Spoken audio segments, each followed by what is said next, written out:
अवध में होरी खेले रघुवीरा, होरी खेले रघुवीरा, अवध में होरी खेले रघुवीरा, होली खेले रघुवीरा, अवध में होरी खेले रघुवीरा।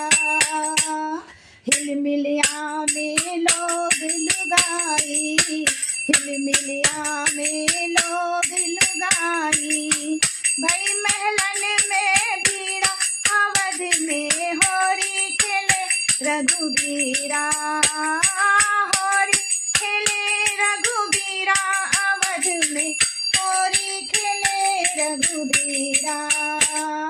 किनके हाथ कनक पिचकारी, किनके हाथ कनक पिचकारी, किनके हाथ अबीरा, अवध में होरी खेले रघुवीरा, किनके हाथ अबीरा, अवध में होरी खेले रघुवीरा, होरी खेले रघुवीरा, अवध में होरी खेले रघुवीरा।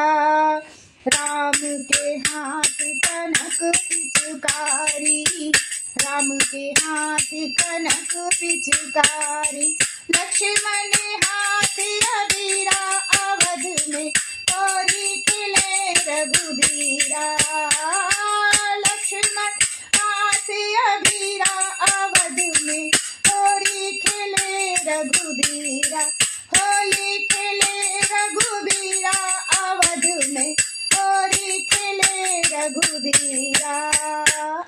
किनके बीजे लटपट पगिया, किनके बीजे लटपट पगिया, किनके बीजे तन चीरा, अवध में होरी खेले रघुवीरा, किनके बीजे तन चीरा, अवध में होरी खेले रघुवीरा, होरी खेले रघुवीरा, अवध में होरी खेले रघुवीरा।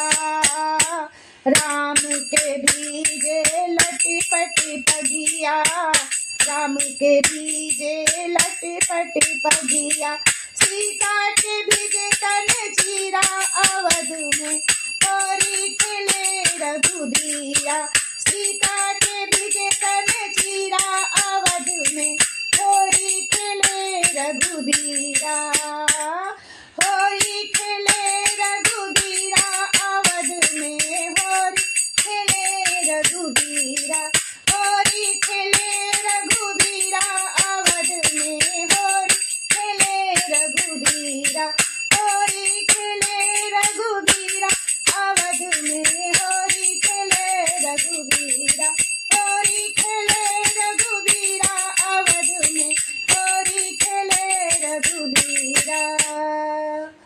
दोस्तों, यदि आपको ये होली गीत पसंद आया हो तो हमारे चैनल को सब्सक्राइब जरूर करिएगा।